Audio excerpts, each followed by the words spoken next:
Morning, Acer Aspira, Altec, i5, not a bad machine. Where are we? Power adapter, I think is broken on the board. It's very intermittent, you have to hold it in place for it to work. So I'm afraid it's going to be a total strip down. I'll start off with the back first. I've not done one of these before. So battery off, this panel off.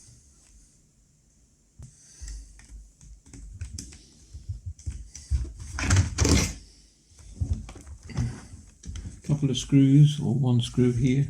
Alright. There's nothing underneath these feet, or whether there is on these I do not know. I'll find out.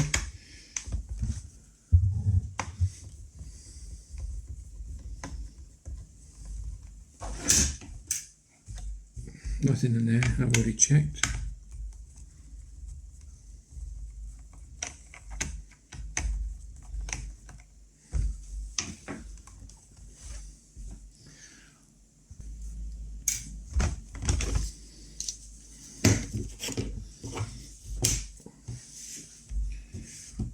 Hard drive out, so if you want to replace the hard drive, quite straightforward.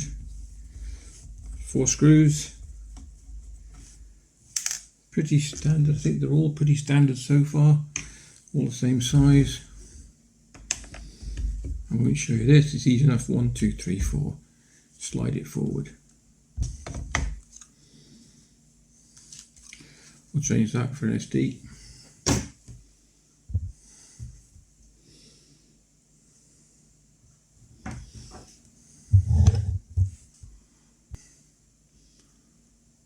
Okay, looks like we've got loads of screws.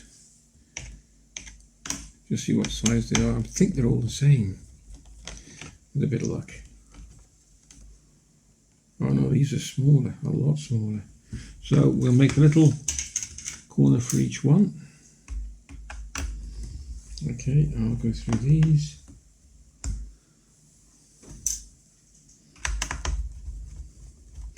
And now we've got to take the actual motherboard out. Okay, I'll carry on, get back to you in a bit. These 2 case ones here are larger screws, so I'll put them to one side. Can't see any more on the back, so let's open the front up. We should be able now. I think with the prizing tool, I think we can get this keyboard out.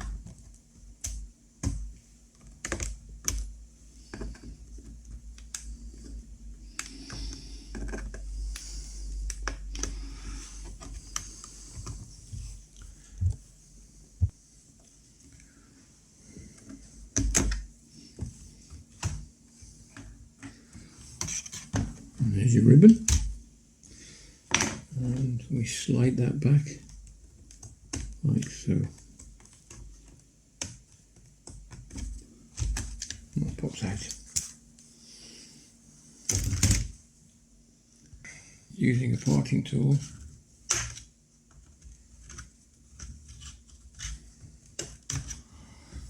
carefully, should we take the casing off. Bit of muck in there.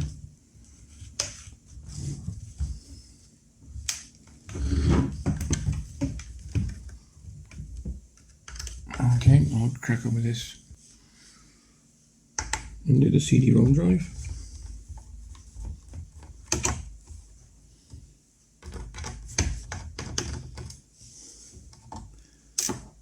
Same screw. That should slide out. Right. Next I'm going to do 1, 2, underneath there, I don't know how to hold that. I'll have a look in a minute anyway. So 1, 2, 3, 4, 5 that I can see. 3 tiny screws underneath the CD-ROM drive bay. You'll have to remove the tape over the top and then disconnect the ribbons as well. Okay, keep the tape if you can. I think these just lift up. They just lift up. You can see that.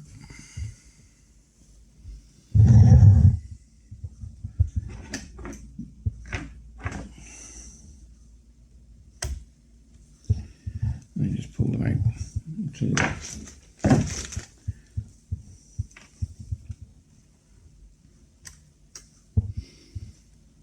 using the blue ribbon, just disconnect. And then from this end, just prise it apart once you've done the ribbons. And there we go. We've got a bit of a clean. Okay, put that somewhere safe. Screen's a bit heavy now. There we go. I'll give all these a blow out as well. Just undo the ribbon, take the tape off. Same thing. You can see that. Lift it up. Put the ribbon out. There we go. Just leaning back a bit. Don't damage them too much. Put that back down. Okay, and then we've got motherboard screws. 1, 2, 3.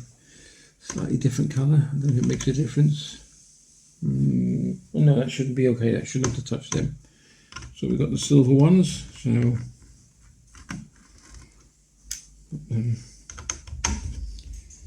usually you can see the motherboard one because it tells you it's got a little arrow, little white arrow. That one hasn't got one. So that might not be. That might be just. We'll see. I don't think that is, you know. I think I'm going to put that back. I think that is the. That's just screwed to the connector for the hard drive. So I'm just going to remove the ones with the arrows on. Here we go.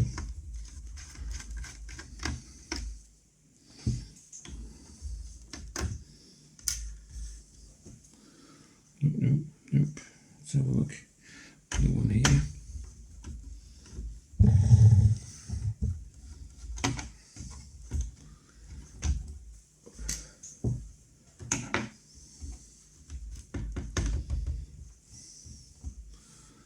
Okay, and then we've got this ribbon here, which is the screen.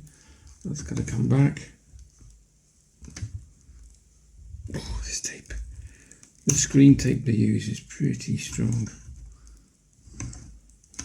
Okay, now this is pushed in, I believe. So I'll have a quick look. Yep.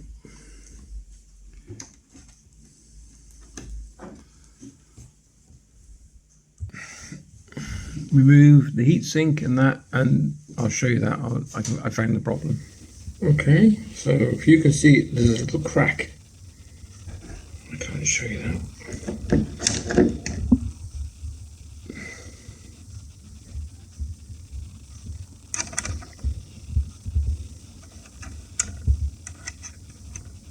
There, just as it joins, just as it goes in.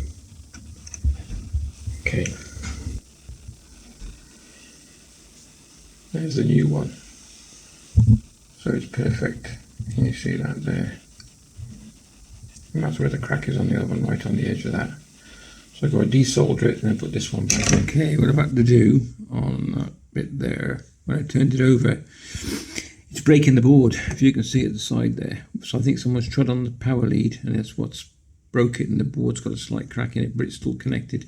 So what I've done, I've took this, flipped it over, left it in there and bridged it with a solder on the other side. So I'm just going to see if it works.